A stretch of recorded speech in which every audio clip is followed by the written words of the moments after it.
ARCI Durban provides an exclusive rehab treatment for alcoholism and drug addiction. The only rehab in South Africa that offers a medical detox treatment. We offer a superior, evidence-based and medically cutting-edge approach to the treatment of addiction. If you have been frustrated by repeated failures at rehab recovery or are unaware that there are proven anti-craving medications that can significantly improve treatment outcomes, give us a confidential call to learn more about ARCA Durban's rehab program. Contact ARCA Durban on 078-2722-911 24 hours or call our office number 031-261-5515 and our Johannesburg number on 0622-770-911. Office number 011-656-0705.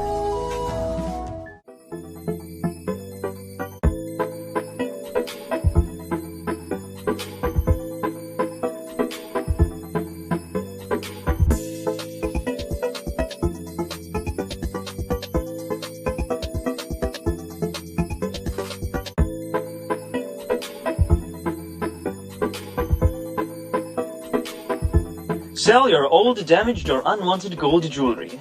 Gold Bar, raising the bar in the gold industry. Better prices, safe, fast and professional service. Contact us at 082-881-8654, Conubia at goldbar.co.za.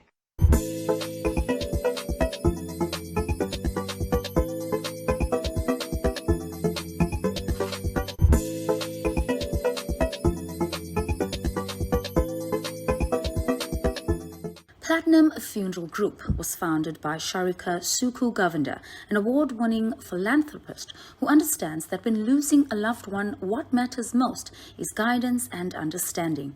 Sharika and her team have pledged to honor the dignity of those entrusted to their care and respect the wishes of every family they serve.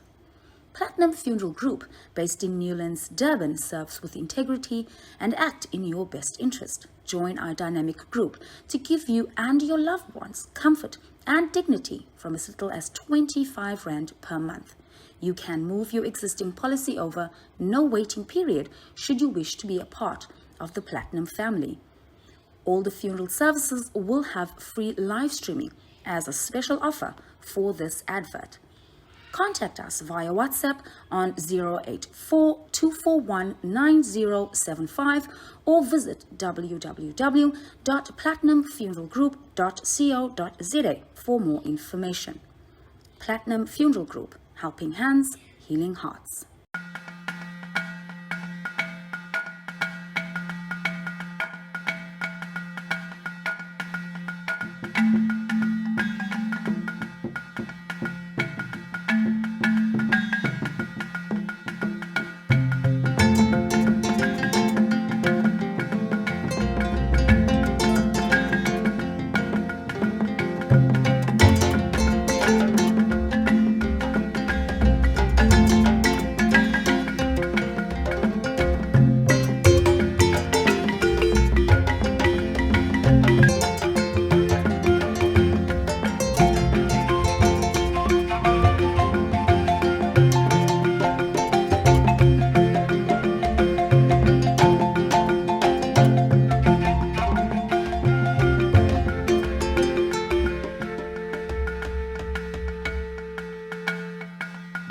Good day to all and welcome to African Essence. I am your host, Morgan Try, and today is the first of the school projects of our Child Protection 1 Month campaign, made possible by the Sibaya Trust. We are in the town of Stanger on the North Coast at Stanger Secondary School, a school to hundreds of learners in and around Stanger. Most of the learners come from underprivileged backgrounds. Today, we're excited to share our love and joy amongst these kids. Stanger Secondary was founded in 1920 and was previously known as the Stanger State Indian High School during apartheid. We now cross over to Shabazz, who speaks to Mr. Kuzwayo. Mr. Kuzwayo is the Deputy Principal of Stanger Secondary School for over 9 years. The task is a challenging one, but has not deterred him from pushing his learners to rise above difficult challenges and has invited African Essence onto his premises to kick off our child protection campaign. Welcome and thank you for having us at your school. Thank you very much. Can you please tell us a little bit about your learners and their backgrounds? As you know, that Stanger Secondary, the school that is situated in town. So we are having learners from all the areas surrounding KwaDukuza. We've got learners coming from Maphumulo, we've got learners coming from Mandeni. In fact, the entire district of which is called Ilembe, we have learners coming from all those areas in our school.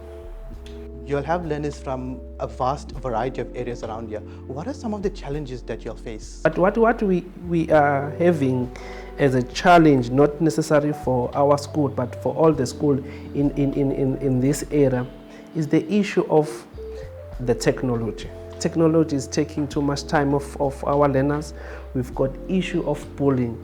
Learners are having that problem of bullying each other, and lately there is an issue of cyberbullying where they talk bad about each other on Facebook, and that has an impact on school, because whatever that is happening, remember, whatever that is happening in the community come back and impact the learning and teaching of these learners. It's the issue of the situation where the school it is, because we attract a lot of bad things. For example, it's easy for people who want to sell drugs to get access to the learners that are in town. They don't have to walk, they just, remember our school is surrounded by the road. We've got a highway, on the other side we've got a mall. So people who are coming from all other areas, if they want to sell whatever that they want to sell to the learners, the first learners that they come across are the learners that come from different areas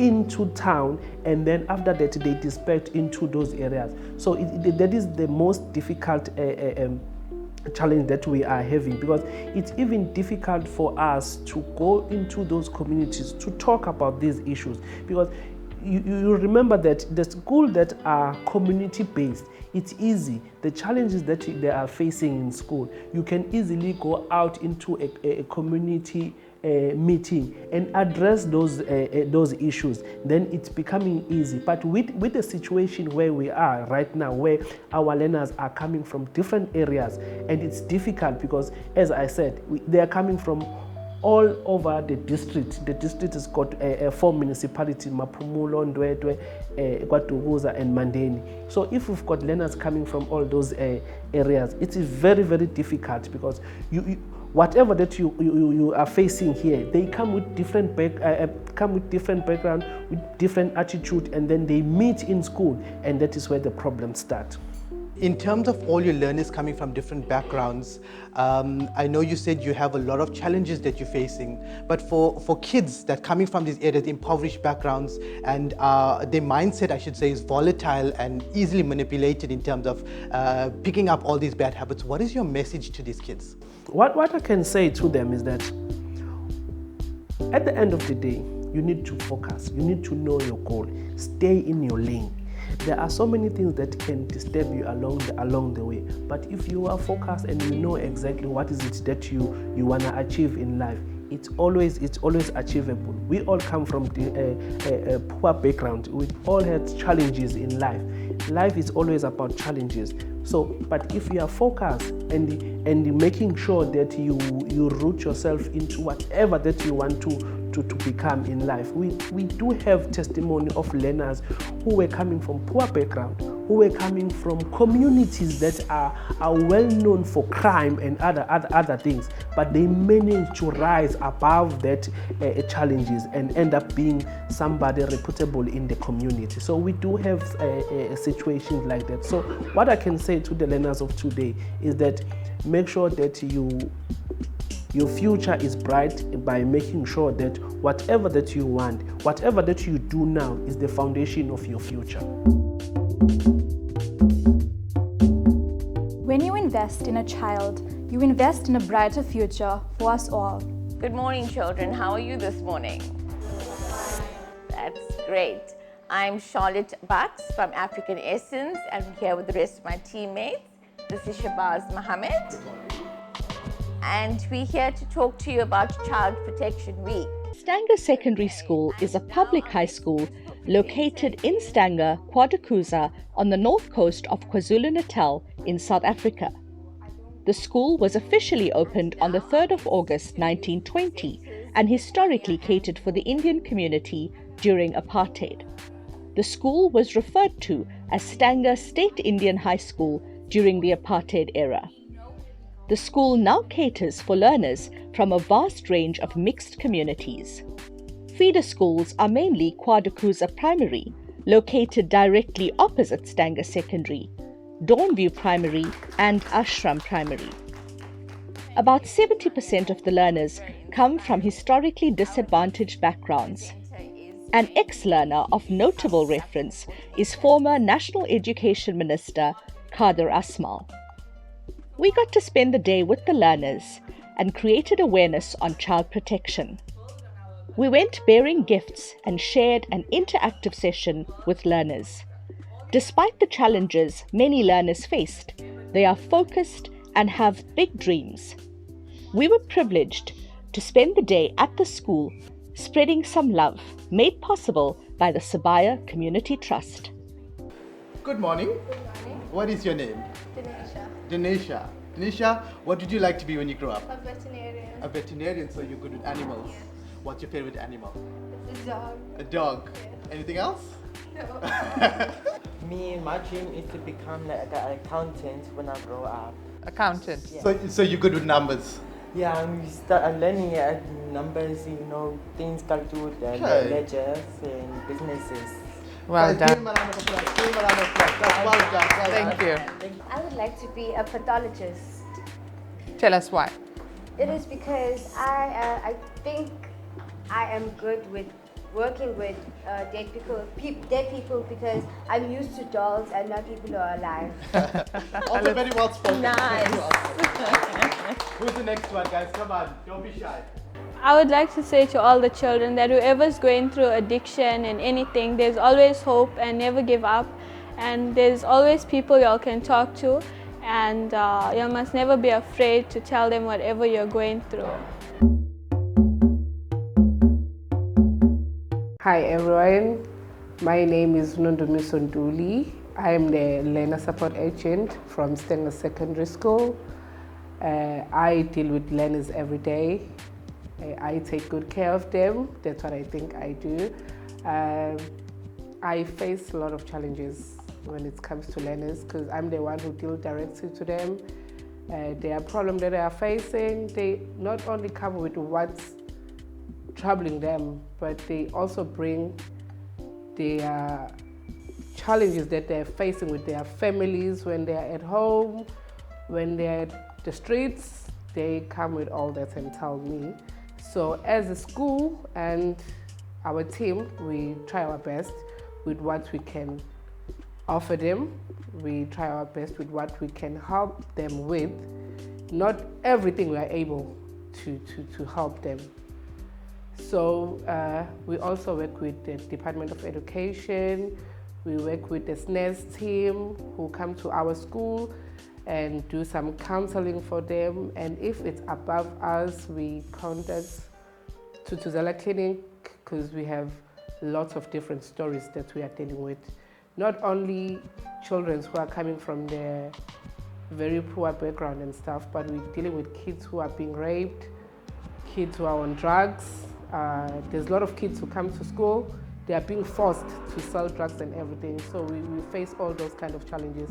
So we're trying very hard and we're trying our best to fight that with the help of SAPS and our school team. We are heading off to Phoenix, our next stop, the Grove End Secondary School. Stay tuned for more. Children are entitled to life. We conceive them, so we owe them our care and protection. I am your presenter, Natanya Mohan, and you're watching African Essence. Today we are here at Grove End Secondary. Even though the students of Grove End Secondary excel academically, they face challenges on a daily basis, the recent floods in KZN being one such challenge. Morgan Dry catches up with the principal, Mr. Subrayan. Mr. Subrayan has been a principal for over 21 years. His task is not an easy one. However, he continues to push forward and be a mentor to his students. He has also invited African Essence to knock off our child protection campaign at his school. Welcome to African Essence, sir, and thank you for having us. Thank you very much. Thank you for coming. Now, you've been here at the school for many years. Tell us more about the learners and their backgrounds. Basically, at our school, we have children who are from the direct locus. That's the Phoenix area. We also cater in bulk for the children who hail from Conobia. So plus minus 80% of the learners who attend Groveland Secondary about 80% hail from Conobia. We do also cater for some of the surrounding areas, Inanda, Amauti, Kwamashu, Inanda. So there is a fair percentage who come via transport as well. Wow. And what are some of the challenges that the learners face daily? Personally, I think in terms of the learners, lots of them coming from seriously disadvantaged backgrounds and homes. I think Conobia as a township is one of the presidential planned townships, so it's a great township in terms of demarcation. Many of the learners who are there or living there right now have come from informal settlements and have now settled at Conobia. Within the area here, there's serious unemployment, many single parent homes here. In Conobia as well as here, we have child-headed homes. There are incidences of drugs and other things like that within the areas, and we do our best to make sure that they stay within the areas and don't come into our schools. Mr. Subrain, what is your message on child protection? We as South Africans, leave alone us as educators and people hailing from the fraternity where we're dealing with the bulk of the children of the country, I think as South Africans, all of us must do our bit to ensure that we keep all of our children safe. Many of our children are vulnerable at this point in time. And I think those of us who have means and those of us who have no, we need to ensure that we're doing our bits to keep children safe. And there are various ways in which we could do that. I think creating a safe environment at school or at home is one of the ways in which we do it. Many of the children don't have that kind of mentoring. And when they come into schools, when we are able to advise them as to how they ought to be doing things and how they need to be going about their business, we would be able to give them the right kind of advice. I couldn't agree more, Mr. Subrain. Now, what is your opinion, or should I say, can you rather tell us more of your highlights and success stories? I think at Groven there are many of the highlights. Academically, we are a very sound school. Okay, we've produced 100%, we've produced 98%, we've produced 95% in terms of matric pass rates. So academically, we're very sound. In terms of sport, I think we are blessed in the fact that we run most of the sport in the area. So we have an organization called FISA in the area, which looks after all of the sport. May I say unconceitedly that I'm the president of that structure that overarches the sport. So Phoenix is big on sport. We've been very successful at the various friendship games, which is hosted in the area. It's a games which is privately funded. It's funded by Umongo Petroleum, Omnia Group, and the George Ramalu Trust, and we're very grateful to them because they put in last year an amount of 100,000 towards sport in and around our area. So in terms of sport, we are big. And in terms of the social cohesion aspects and the social aspects, we have many partnerships. For example, we partnership with South African Police Services, who come into our schools often and deliver talks to the learners. They also do cordons and searches whenever we need them. We also partner with the social welfare departments and the Phoenix Child and Family Welfare Society. We partner with the Groveland Clinic, which is not so far from here. And our learners are rather privileged after we give them a letter. They don't have to follow queues at the clinic. They go in straight because they're coming from school so that they can come back to their learning. So I think there are some good things that are happening in the area. Yes, definitely. Mr. Subrain, for the mothers and for the fathers, for the parents, and also to the learners that are listening, what is your word of encouragement? Okay, so I think the mantra of teachers teach, learners learn, and parents parent is a very important one.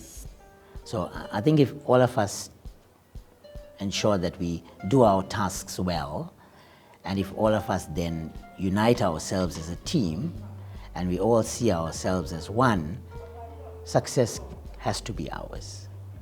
Thank you, Mr. Subrahim, for joining us. It has been an honor. Thank you very much for coming, and we appreciate the fact that you come here. And when I did decide to study further, my parents did not have the finances. It was really hard. It was a struggle for me to study further. But I did not give up. I did not lose hope. I prayed every day in the morning, and not only did I do that, I worked hard.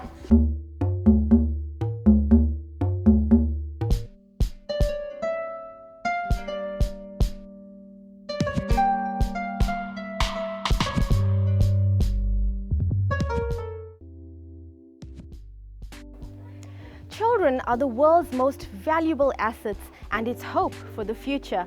I am your host, Riyasha Valgobind. We are continuing our campaign on child protection awareness brought to you by our sponsors, the Sibaya Community Trust. And today we are here at Monterina Secondary School in Chatsworth. Leanne Jacobs now chats to the principal of the school, Mr. A. Ramsahai. Leanne, it's over to you. Well, Mr. Ramsahai, welcome to African Essence. It's a pleasure having you on our show. Thank you, Leanne, for having us. Thank you for choosing our school, and we bring you warm wishes from the governing body, the parents, educators, and learners of the school also. Mr. Ramsahai, you've spent many years here at Monterina Secondary School, a beautiful school. Tell us about your time here and some of the students that you've spent time with. When you say a long time, I've been in the school for 41 years now, all as a level 1 educator, head of department, and now as principal of the school. 41 years in an institute is a long time, and things have changed dramatically over the seasons. During, I'm going to say, my heydays, when we were a large institute of 1,200 learners, we had over 60 staff. It was an absolutely beautiful atmosphere. But the pressures of teaching and learning, the challenges that we are facing in school now are taking its toll on learners and teachers equally. So it is very challenging times at this moment. We're talking about challenges. Yes. What were some of the challenges that you as a school have faced over 40 years, and also some of the challenges that the learners go through and they face? Look, we were once a House of Delegates school, and at that time we actually didn't have any issues with finances in the school. Finances become a huge issue now when parents are not able to cope with meeting their obligations financially. We have issues with learners also in terms of attitudes towards school. That is a huge problem. And of recent, these floods, the looting, challenges with COVID have actually taken its toll on learners. And I will say parents also. It's disrupted the teaching and learning process dramatically, and we can see that in the type of results we now produce at the end of the year. Tell us about some of the background of some of your learners and their families. Okay, geographically our school is located in Chatsworth, so as a result of that we are regarded as a quintile 4 school, and that means we get less funding. But when we look at the clientele of our school, our learners, they actually come from the Welbedat low-cost housing area. And the area that we service is plagued by social ills. There are drug issues, there are children that come from single-parent homes, there are children that head their homes also. There's a lot of abuse that actually carry on in families because these small houses cannot accommodate for the number of people that are living in each of these houses. Finance is a serious problem with parents, and that impacts on what the school can offer in terms of receiving school fees also. Mr. Ramsahai, how do you think the community can assist the school? At this point in time, our educators actually go the extra mile. As you can see, the lunch club that we have is actually being sponsored by an NGO called Sonika Utando. They do a lot of us, but our teachers themselves have gone the extra mile to establish that lunch club. We started it off with sponsorships, but now we do get sponsorships from the community. The community itself has to play a major role in the activities of the school. I think parents are largely abdicating their duties. We need our ex-pupils, our ex-educators, distinguished people from the community, people that are basically well off to give back to our school. It will definitely benefit our school. We are hard pressed for finances, and it's coming to a stage where we will hardly manage with what we have.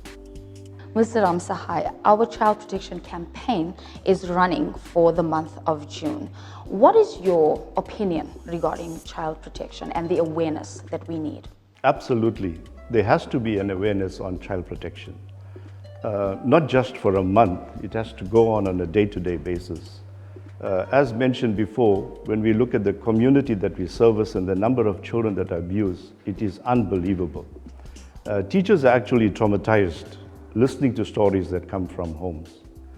Sometimes it works both ways. There are learners that also abuse their parents. But we are basically catering or worrying about toddlers that are left at home alone because there's lots of cases of teenage pregnancy in our school. That affects our learners also in the sense that they have to take time off from school to look after their children. But where abuse is involved, it must be brought to the fore.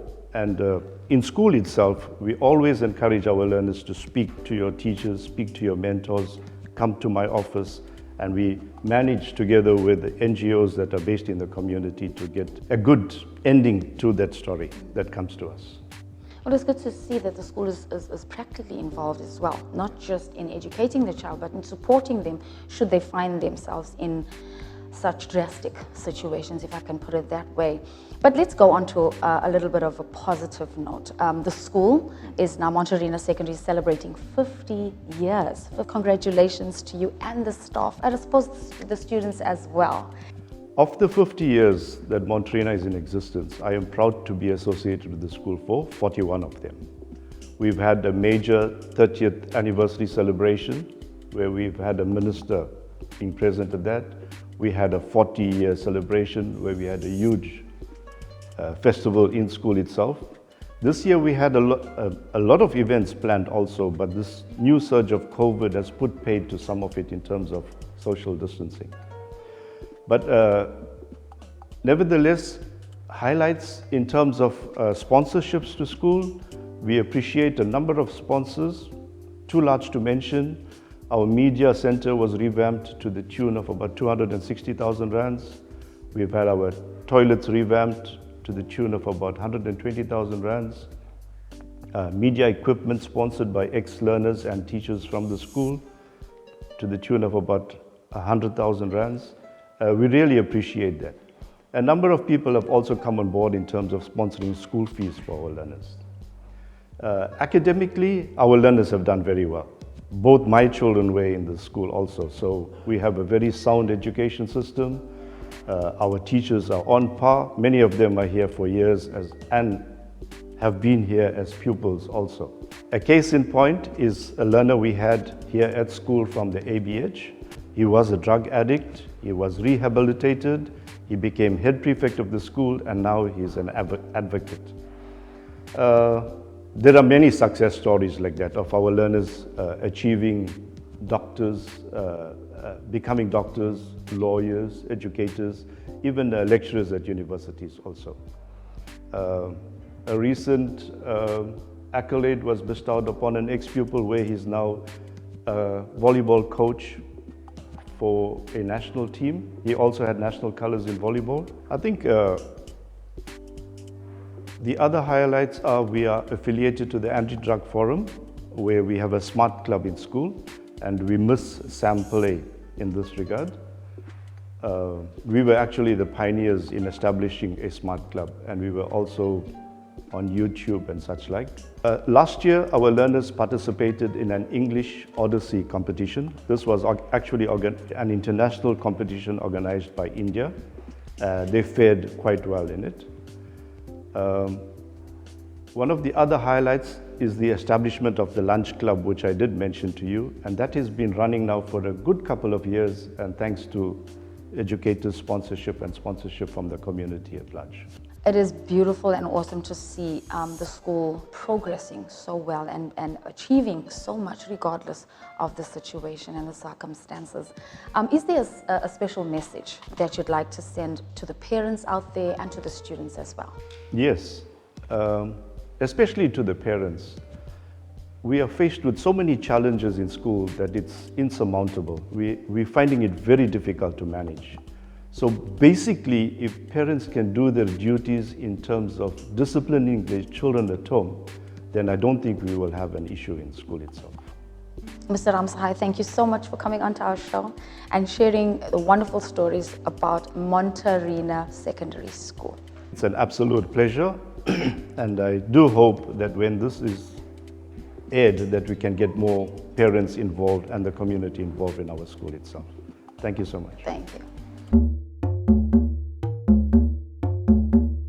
Good morning, everybody. Good morning. I am Leanne from the African Essence TV show. This is Charlotte. Everybody say hi, Charlotte. Hi, Charlotte. Okay, are you guys doing well? Yes. You're good. Exams is good. Hi, good afternoon. My name is Jenny Chetty. I'm the director of NGO Sinika Utando that has been operating in this and surrounding areas for 10 years. Super happy to be here today. We're part of the Monterina team. We currently run the feeding scheme at the school, the Happy Tummies, Happy Minds, and so the NGO is involved in feeding over 350 candidates or students daily. We send through our team every week to ensure that the feeding takes place and that the bread is available, and we're also running several other projects with the school. We've been here for some time, I think for 5 years. We've been helping with behavioral problems and just counseling and assisting educators with students. So we're super glad to be part of the program. We're super glad that Glow TV and you guys are partnering with the school. It's very gracious that you would highlight the school and put the spotlight on NGOs such as ourselves. So thank you again. 50 years in the life of any institution is both a special and momentous occasion. Monterina Secondary School opened their doors on the 17th of January 1972. And despite many social economic issues, the school has only grown from strength to strength. And on behalf of the African Essence team, we would like to congratulate the school on all of their success. It has been a wonderful morning at Monterina Secondary School. We are heading off to our next school visit at Nilgiri Secondary in Marion Hill, all made possible by the Sabaya Community Trust.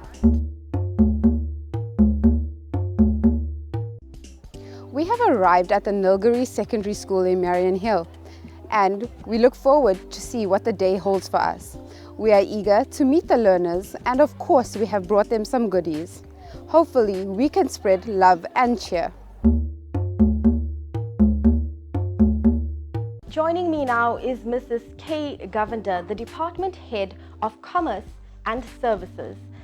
Mrs. Govender, thank you for chatting with us today. Thank you for having me.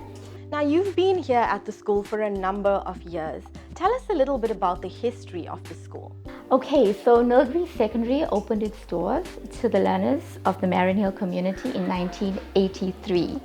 Fast forward 4 decades, we now have over 2,000 learners in our school.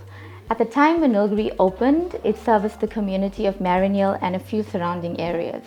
Currently, to this day, we service the Thornwood community, Desai, Kwandangezi, Sunshine, Luganda, Auckland, and kids from many areas. Due to this, the large number of learners in our school, we are overpopulated school. As I said, 2,026 learners, of which 1,095 are girls and 931 are boys. Now you have a large number of learners here. We're interested to know a little bit about their backgrounds and families that they come from. So many of our learners, I think the majority of them come from impoverished backgrounds. Therefore, they either child-headed households, if not single-parent households. If not single-parent households, they live with their aunts, uncles, or grandparents, because most of their parents have to work far away, or they've been orphaned, or they've been left to take care of fend for themselves. As a result, our kids come to school sometimes without a full belly of food. They're hungry a lot of the time. We assist our learners in that way by providing them with meals, which are provided by the Department of Education. It's a really hot plate of food that they're getting on a daily basis, which helps a lot. Because they come from impoverished backgrounds, we have a lot that we deal with. Late coming, absenteeism, and so forth. It's really sad to hear that some of the learners come from circumstances that you've just mentioned. Now, Mrs. Govender, you've also just touched a little bit on the challenges that you face, and I can imagine that it must come with many more challenges. So tell us about this. Are there children that come from child-headed households? Elaborate a little bit for us. So basically, we are a no-fee school, and being a no-fee school, there are immense challenges facing our school. We do not collect school fees from the learners, we depend on the government for funding. And waiting for that money to come in to pay bills and so forth becomes a major issue when it comes to delivering proper service to our children. Because we have taken in such a large population of learners, because of pressure from the community, we have major issues in our school, like overcrowded classrooms. We do not have enough desks and chairs for our kids. So that alone becomes a major problem. Our classrooms do not have windows that open, our doors do not open, or if there is even a door for our kids to use, our light fittings do not work. Because of our large population, I think I mentioned earlier that the school was built to accommodate 850 learners, but we have over 2,000 now. The infrastructure cannot take the strain and the stress from this. So our ablution facilities really suffer. The pipes are becoming clogged often. We need maintenance, which we cannot afford. So with the overpopulation, we have all these issues that we're dealing with. And then there's kids coming into the school that have their social issues, major issues, backgrounds and families that they're coming from. We like them to come to our school where they come to an environment where they're safe and they're well taken care of. However, our facilities does not provide for that. So when it comes to child-headed households, we have hundreds of children in our school that come from those backgrounds. Either their parents have passed away, their grandparents and so forth, as I had mentioned earlier. Now, because of this, we face issues of late coming, absenteeism, learners falling asleep in class, extremely tired, cannot cope with the work at hand. They give in to peer pressure. There's a high rate of teenage pregnancy in our school. We have hundreds of kids that fall pregnant every year. There's about 87 that we know of recently, but obviously there's many kids that are not informing us or they're hiding their pregnancies. Kids give in to drug abuse and substance abuse because of this. So all these issues come in and our kids are faced with it. And we as educators and the community, we work together with the community, like the school governing body. We try to come up with strategies of how to help these kids. So not only do these learners come from challenging and difficult backgrounds, but they come to school as well and face difficulties here. And I certainly hope that the community and our viewers watching are able to understand your plight and offer assistance in some way. And that brings me to my next question. How can the community get involved in assisting you and the school? Basically, apart from the issues that I've mentioned, our kids also have many psychosocial issues, like they do not have that feeling of belonging, protection, guidance, love and support. So I think before we get community involvement in giving packages and so forth to the kids, we first need to start with counseling. Many of them have those issues, being abandoned, being poverty stricken and so forth. So counseling needs to be the first element coming in. And I plead to the community to come into our school and assist in talking to learners, bringing pastors in or members of the community or the different religious groups coming in and talking to them and offering solutions to their problems, and also letting them know that it does not mean that just because they come from the situation that is what they're destined for the future. That there have been many circumstances where many kids have grown up in absolute poverty and they grow up to be success stories. Apart from that, maybe obviously giving donations to our school to assist us in giving parcels and vouchers to our kids, getting NGOs involved as well. So we welcome any type of assistance that will improve the lives of our learners. So I can see that the school is trying its very best to cope with these difficulties. I believe that you have a learning support agent here. Tell us about the role of this agent. Basically at our school we have the learning support agent, who is Miss Ntombela. She is a lifesaver at school. Our kids go to her with issues that they may not want to talk to their parents about or may not want to talk to the teachers about. When they fall pregnant or they're under pressure or they maybe are taking drugs. So she's there to support them, to guide them, and to get them the assistance that they need to overcome the problems that they face. Apart from MAM, we also have the Department of Education who assist us a lot. So as I had mentioned earlier, our kids, many of them don't have food to eat, but the Department of Education supplies them with meals on a daily basis. And there are those kids that want to take meals home. We offer that to them. Also for our girls, sanitary pads are expensive, and the Department of Education supplies that to our kids, and it's readily available to them at any time, no questions asked. They can take as much as they want home. Well, it's wonderful to know that the school is receiving some kind of assistance. Now, Mrs. Govender, you here as an educator, and your task is definitely not an easy one. How do you cope, and what is your message to children that may be viewing our show? Every educator will tell you we're faced with challenges regularly, and these challenges to some may seem overwhelming. However, those that got into this profession for the passion and the love of it realize that we're here and we can make a major impact. Every single day, I start my lesson with a life lesson. I tell my kids how beautiful they are, the opportunities they have in the future, that they are given opportunities that their parents and grandparents didn't have, that they are not going to be restricted and not have the opportunity to go to university because of funding and so forth. I motivate them on a daily basis. I encourage them to be the best possible human being that they can be. And I think by us at school as educators motivating, supporting, believing in them, it really empowers and encourages them to really go out there into the world and achieve whatever it is that they want to achieve. Those are beautiful words indeed. Mrs. Govender, thank you for chatting with us once again, and keep doing the amazing work that you're doing.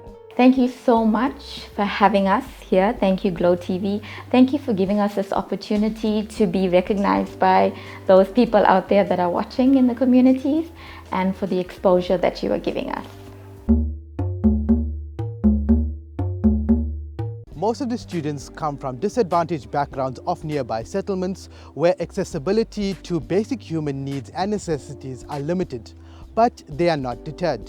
While it certainly has been much of a heart-wrenching but nonetheless heartwarming experience as the team got to visit some of the schools here in Durban.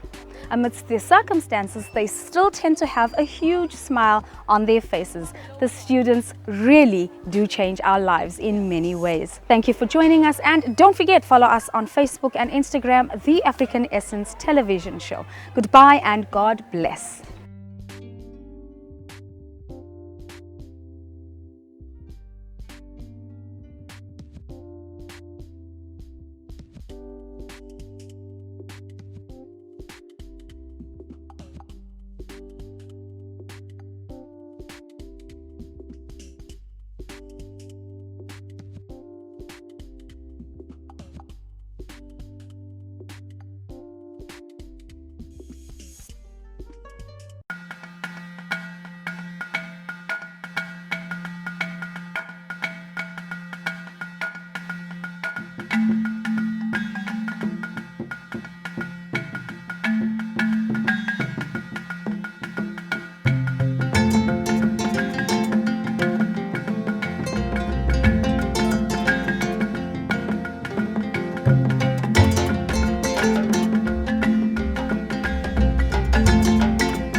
ARCA Durban provides an exclusive rehab treatment for alcoholism and drug addiction.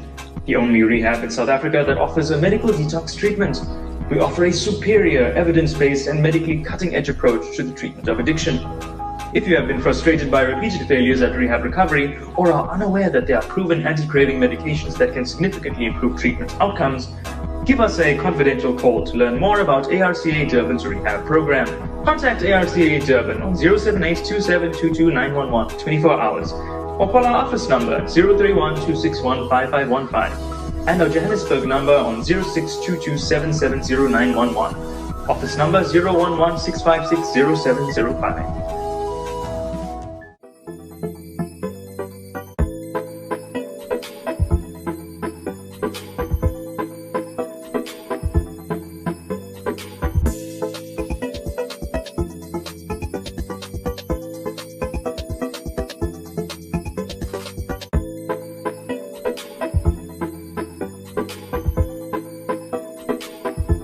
Sell your old, damaged or unwanted gold jewelry.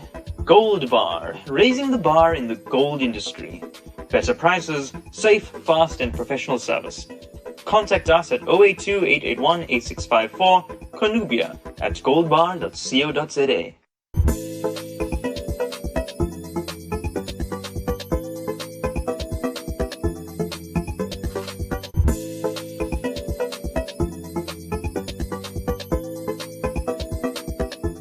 Platinum Funeral Group was founded by Sharika Suku Govender, an award-winning philanthropist who understands that when losing a loved one, what matters most is guidance and understanding. Sharika and her team have pledged to honor the dignity of those entrusted to their care and respect the wishes of every family they serve. Platinum Funeral Group, based in Newlands, Durban, serves with integrity and act in your best interest. Join our dynamic group to give you and your loved ones comfort and dignity from as little as 25 Rand per month. You can move your existing policy over, no waiting period, should you wish to be a part of the Platinum family. All the funeral services will have free live streaming as a special offer for this advert. Contact us via WhatsApp on 084-241-9075 or visit www.platinumfuneralgroup.co.za for more information. Platinum Funeral Group, helping hands, healing hearts.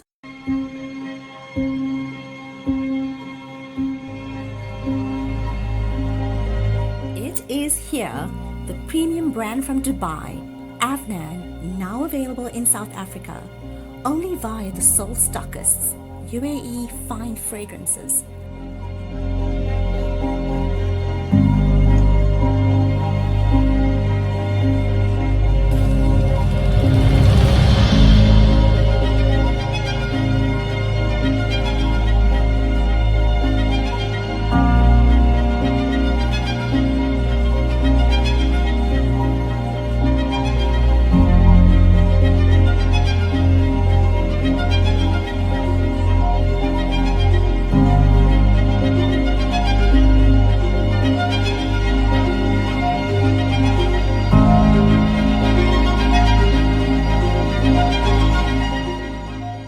Contact them on 076-546-9613 or 079-501-8629 to place your order. Visit their online store www.uaefinefragrances.co.za for the fragrance that enters before you. Get it all at UAE Fine Fragrances. Let your scent introduce you.